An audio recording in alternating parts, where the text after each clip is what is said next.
Zulu Production. Dilapha bethunana. It's happening. Ipati iqalile besilo eli. Sathe ikaqala ipati. Bola sisi. Hello Puti. Unjani? Phila kunjani? Yaphila khona. Tela nosisibani wapi? Usuka kwe area. Uthathela unathi wase Greyfontein. Ngizokhuphuka. Khuphuka lapha. Hayi Puti njani? Right sisi? Ngirathi Puta kwani njani? Ngeke ngobuzana. Ngithatha nosisibani wapi usuka kwe area? Mamthi lona Greyfontein. Ya ngilinde uthande kaGadebe la. Unomdade uthande kaGadebe. Unomdade ngilinde yena.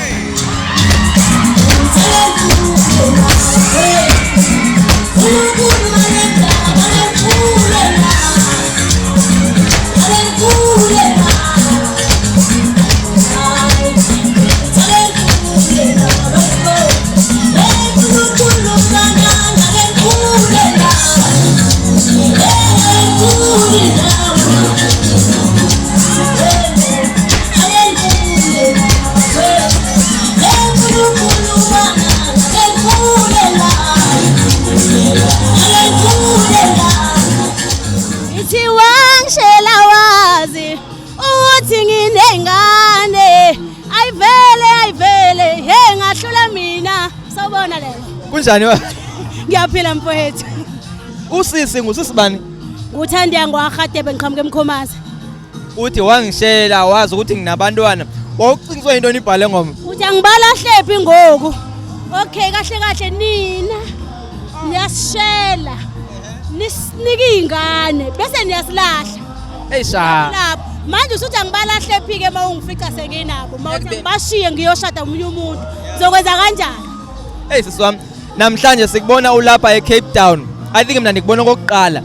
Uziswe into nabeKapa. Idu conflict inkosi yami ngihloniphe ngendlela eyisimanga. Ngingowesifazane nje kaMaskandi abamtomulile bebaningi kangaka. Bathi sifuna lo yakonke lesihamba khona sicela bekhona.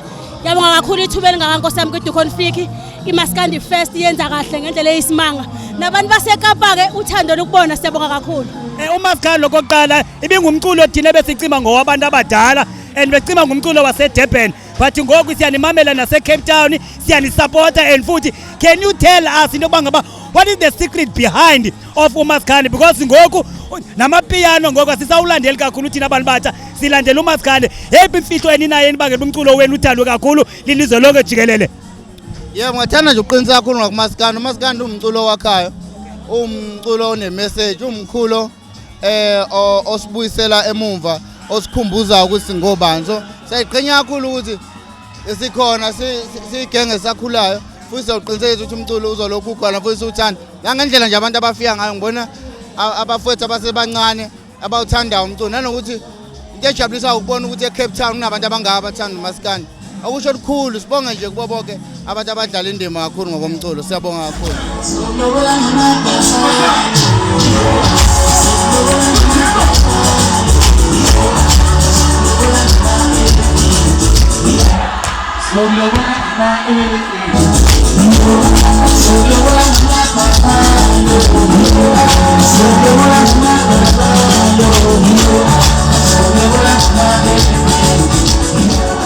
Most abantu basuka eKZN bacula uMaskandi and niyasupportana. Ingaba yithini imfihlo ngapha kwalonto? Usho eKZN? Yeah. eKZN kuba komculo waMaskandi vele. Umculo vele I think umculo waMaskandi usuka khona ngaseKZN. Yeah, so that's why bewuthanda kakhulu abantu. Yeah. So bawusupporta kakhulu na online benza show. Ukhuluma nje album yami na million awu 7. 4 weeks. Hey, yasabeza baba. Nakumten konkos. Nakumtesisa. Nakumten konkos. Nakumtesisa. Haunilelena. Nilelena. Haunilelena. Nilelena. Kisinakumten konkos. Hey namhlanje mntaka baba ndize njengesiqhelo. Into yami endayibizelwa nguNkulunkulu namanyanga asekhaya konwabisa abantu ngokomculo wami. Abantu ke abazumazi ukuphuthuma baze uScorpion Ntama. Eligama likaScorpion kana ligama lokonwabisa abantu. So ngizokonwabisa abantu ngomculo wami.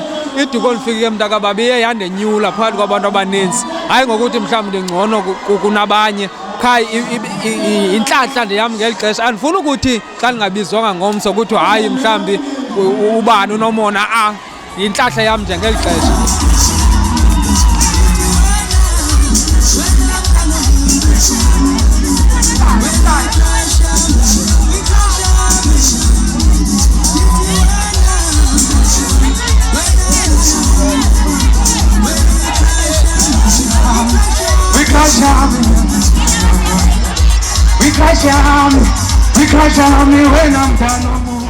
So uKhuzani kulindeleke uba performe apha kwiDukonflict ithini into ngakuwe? Butisi Cape Town branch simlindele kakhulu uKhuzani naba ya ochomi bamphaphesheya inoba nawe uyazibona ezendlamlenze Cape Town branch silinde uKhuzani simthanda kakhulu futhi asiyenzi mistake yoba singamlandeli uKhuzani any event enye nenye uKhuzani apha khona senza show basiba khona.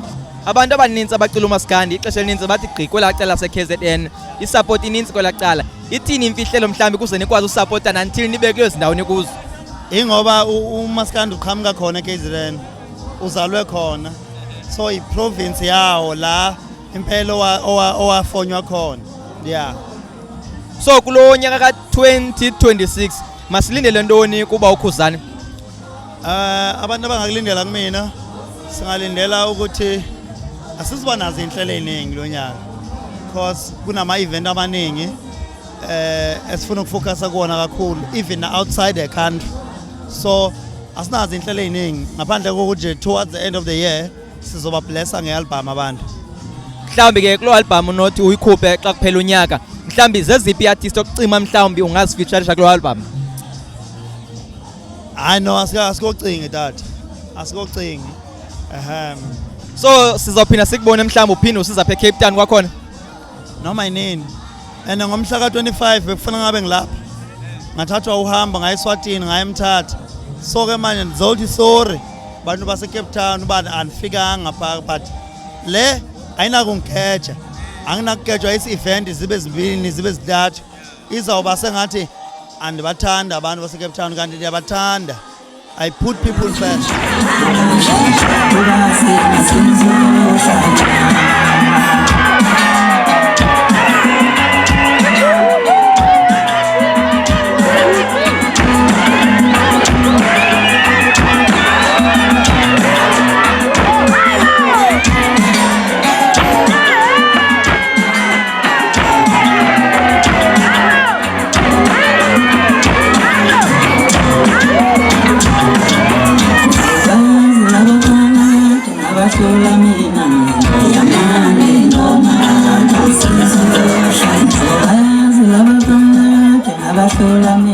Yintoni le enimotivateayo niDukonflict eyenza bangaba niqhube nezi event national?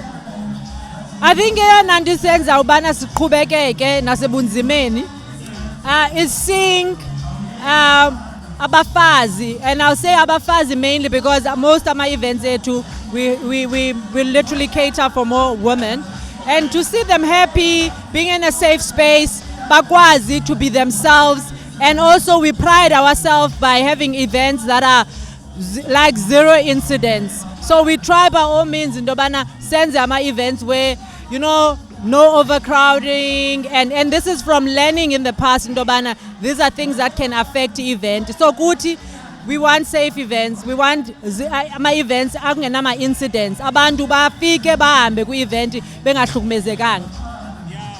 Ma'am, ucinga ba yindoni emotivate ulutsha luthande umculo kaMaskandi because kuyabonakala uba ngaba ulutsha oluninzi luthanda kakhulu umculo kaMaskandi. Ucinga ba mhlambi yintoni le motivate ulutsha?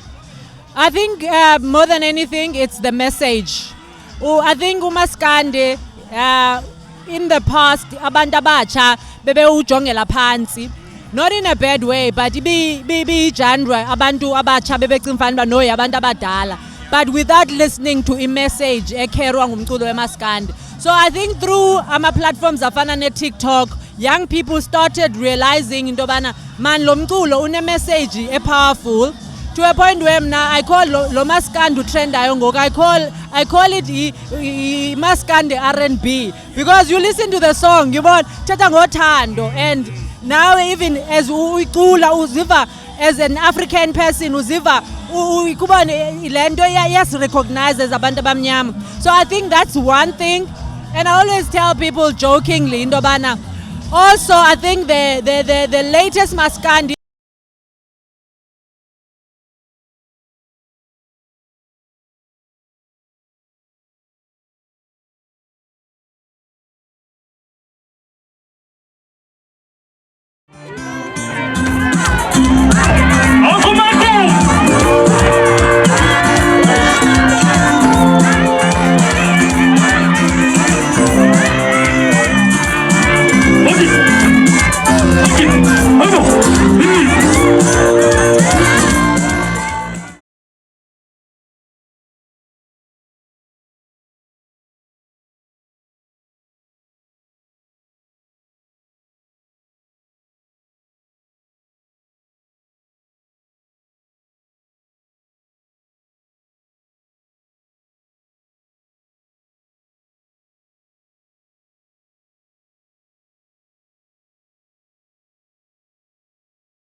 sweet lam tembalami wena enhlisweni yami dalo yebo ubhuti kubani negama lakhe umalibongo mfowethu kaGwala kodwa umculo nomjolisi isilo sama 2K khakhe semzumbe le South Coast kwandele kulisigodi namhlanje sakubona ujulukile ubile lo manzi ube kwayindona eBackup mfowethu imaskandi fest sibizwe iDu Conflict bathi iCastle of Good Hope, Castle of Good Hope.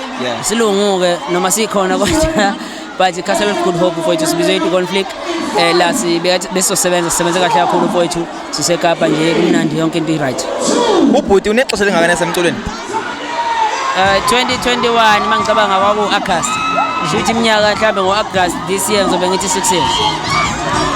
Yintoni ekwenza wahluka kubanye abantu abacula emculo wakho? Akuzwa mfowethu. Yintoni ekwenza wahluke emculo wakho kunabanye abantu abacula umaskandi? Noma ingekho ngako mfowethu into ekhona kodwa ayikho ukuthi nje umculo uyacatshangelwa uyahlelwa, so ukuhleleka kwawo kusuke kuchaza ukuthi yonke into izohamba ngalendlela osuke ufuna yenzeke ngakhona. So noNkulunkulu ke ekhona nedlozi, so asisenzeli thina iziphi, so mabe kuphenye into ngeke bekuphi into efana neyomunye umuntu ngoba lokho sekufana nokukopela. So thina sikopeli siyinto nje ehamba ngendlela yakhona ngokuphiwa idlozi ngendlela right. Most artists ezicula umaskandi zisuka kwelacala seKZN and ke ndiyayiqaphela into bana kwelacala niyaxhasana niyasupportana. Ingaba mhlambi ithini imfihlo yenu? Ngicabanga ukuthi uzwana omkhulu kakhulukazi ayikho enye into ebalekile ngaphandle kokuzwana. Manizwana yonke into ihamba kathatha ubumbano lwenza ukuthi yonke into ihambe ngendlela eqondile. Manibumbene ngoba manihlakazekile vele ayikho into enizoyihlanganisa, but manihlanganisa into eyodwa yonke into izohamba ngendlela right.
unongoma abalandeli basamlandela from kumamule kaMamchawe kodwa ngisaqhubekeka yintoni ebangela okanye ocinga ingasetshenziswa zi-artists ecula uMamkhane zaseKapa okanye zase-Eastern Cape njengoko siziqaphela ezaKwaZulu bazona ziyasebenzisana yeyiphi le nto engase ziyenze andifuna uxoka into ebalulekileyo ama-artist ekumele yenzile okokuqala kukuzimisela kumele sicheckile into yobana ngaba abantu intoni kanye abayithandayo then sizame uwela kuloo nto leyo then nokubuza ulwazi xa ungayazi into ethile ayilohlazo loo nto leyo so kubalulekile ukubonisana kakhulu nento yobana basakhane singajongelani phansi ngoba kokunye ufumaniseka into yobana bakhona abangangenelaniyo but when it comes umsebenzi ayisebenzi loo nto leyo ngoba abantu basidinga sibaphilisa ngengoma ngoba thina sadalelwa ingoma uyayibona loo nto leyo so mafama ingawasebenzela kakhulu ama-artist ase-Western Cape singasixeleli ngoba ke mna ndisixeleli but umuntu odinga uncedo kum ngoba nami ndiyabuza kwinto endingayaziyo then ke ndincedakala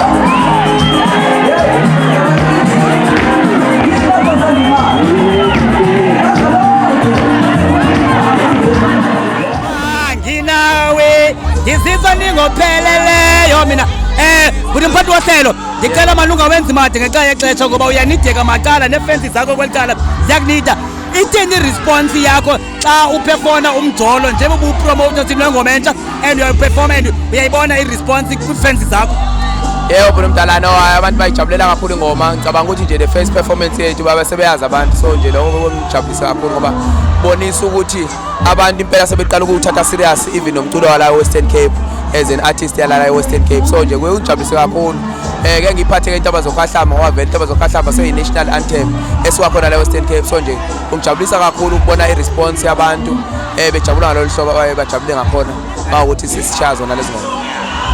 Okay, kamphathi wohlelo ke ndiyakuva and kangoku ubusebenzile kwintaba zokhahlamba noShenge nomjolisi usebenze nabani kwezinye ingoma ezizayo kanye kwi-EP extended production ezayo abantu abamalindele uzosebenza nabani kanye usebenze nabani kwezi ngoma zimbini uma ngiphelele nomjolo ya umjolo ngisebenze naye futhi uShenge benomjolisi noViv but ke i-album iyeza abantu nje abangilandelele lapha umphathi wohlelo MCSA on Facebook bazozwa i-date engizoyikhipha ngayo i-album since umuntu osebenzisana nama companies so angizokwazi ukuthi ngisheshe ngiconfirm manje kodwa i-album seyiqediwe and futhi imnandi ngendlela esisimanga so kulinde nje ukuthi benze into zakhona lapha kwi-company engaphasi kwayo ikwazi ukuthi iye ebantwini so nje ngiyacabanga ukuthi kuyobe kumnandi kakhulu i-album futhi abantu bazoyijabulela ngendlela esisimanga ngoba bayabona vele ukuthi isikhathi esiningi umphathi wohlelo uthi mangabe efikile caca ukuthi ngempela sefikile.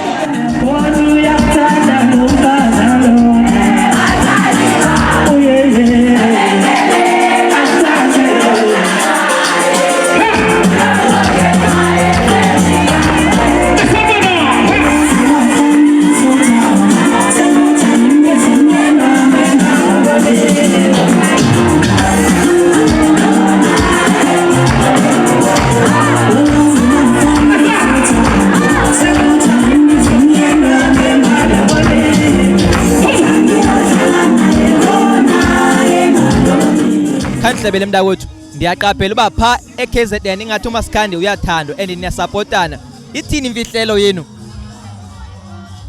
I think lapha eKZN kakhulu kunokuthi into yakhona uMaskandi uyabo and kuyajabulisa ukubona ukuthi uMaskandi usathandwa eKZN kuphela njengoba ubona abantu eCape Town bebangaka kuMaskandi wodwa yabo leyo nto isho ukuthi abantu base KZN bayikhulisile into yabo base beyithatha bayinika abanye abantu bakwama-province ukuthi nakho nathi okuyigugu kuthina sicela nikuzwe ukuthi angeke nize nikuthande. Then siyabonga kubantu bamanye ama-province ukuthi bathe mabezwe ukuthi kunento e-right kangaka ekhandwe KZN bangasho ukuthi hhayi yase-KZN lento i-KZN ayihlale nento yayo bayithatha bayamukela bathi lento into yase-South Africa.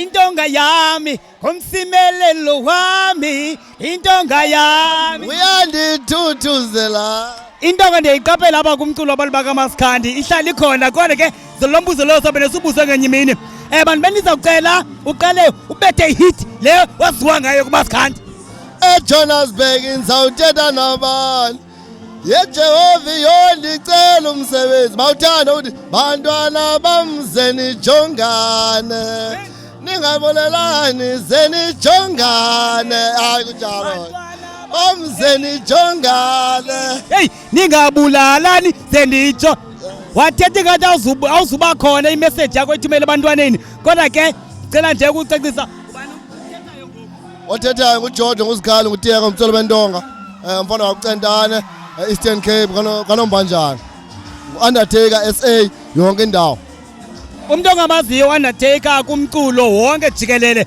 andifuna ukuthi uMaskandi but ongaziwayo khawucela ba ungubani ndiyakunika ngokuyi platform imikhulu production ba ufuna undazi ndingu-Undertaker mna ndilapha eKapa ngokuhlala ndinguJojo ndingubhiyo ndingumtsolo bentonga ndingubhizana from Eastern Cape Gabalala ukuya vetshe ndidlale uMaskandi akudalanga ndiqalile kodwa kuyacaca nje ifuthe ngifike ndakatsa futhi ndikhatse ngamandla usuka ngo-2020 uzotsho ngoku sendikwazi ufumana amathuba anje duconflict iyandibiza several times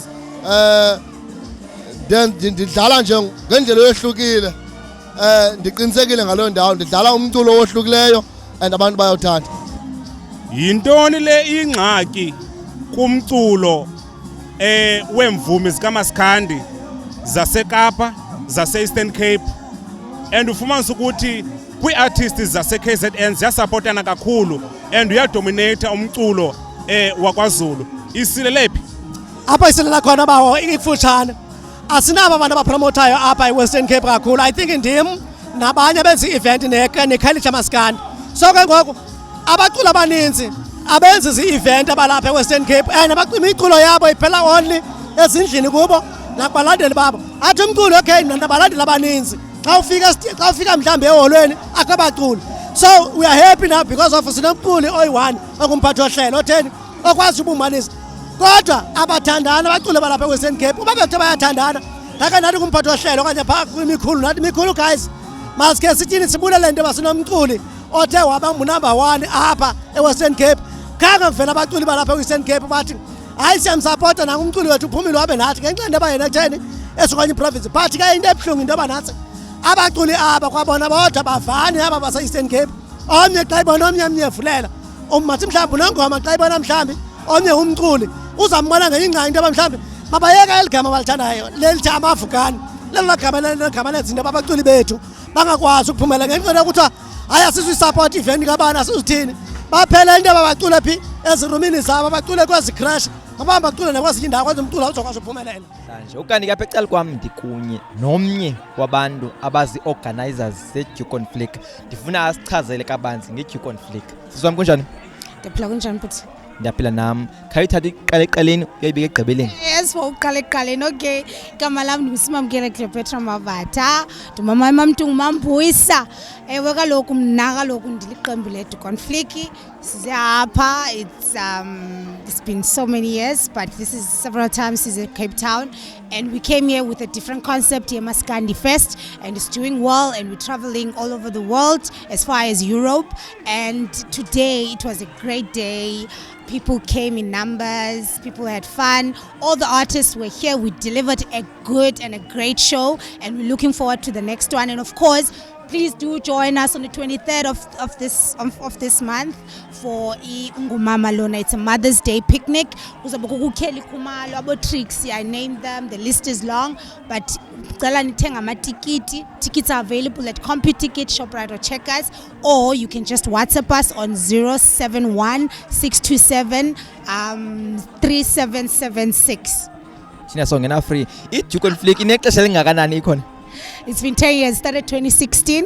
It started by Uthandi Mavata, Nomtanazo Mavata, who happens to be my elder sister, and it was her idea, and then I was the one who was like, let's do it. We got this. Mna njengomntu ongayazi i-Conflict, mhlambi i-based kweyiphi indawo eKapa, eMpuma Koloni okanye phi? See all over, see all over. See all over. We go as far as I said, we go as far as Europe. See visit zonke provinces and countries in the country, in the world. So basically that's what we do. But angeke sikhona ukuthi apho sikhoyo. But thina apho offices zethu seJoburg. So nenza uMaskandi hodwa mhlawumbe nenye genres. Ayozininzi, there's Do Conflict events, but since it's a Do Conflict, that is the mother of all the other events. We do Easy Sunday soul sessions, we do Ngumama Lo picnics. So basically we curate events and we bring different concepts. It depends what the demand and everything. And right now Maskandi is the best at the moment. Easy Sunday soul session, of course, is the one for the soul and R&B. And again, we have a new baby that is starting soon. It's called Sage and Sand. It's for the ones that are so cool and calm, but you guys, you see, and we have the likes of Abotando Zide, Abo Jabulile. So yeah. I don't want to say much. That means ininzi nenifihlayo. I need to know kaloku xa usithi abantu zii-event curators, that means aba bantu hlezi becinga nje i-event ukuthi hey ngoku singathi gqine phi. And of course all our events, they cater everyone, whether men or women, and different ages, of course. Siswam andifuna ukulibaza because uyaqotha ndiyabona uyaqhaqhatheka. Dola ndidiniwe ngomso segqibeka bethuna ngicela amatikiti aphelile yo benza ndicela ndithenga amatikiti aphelile.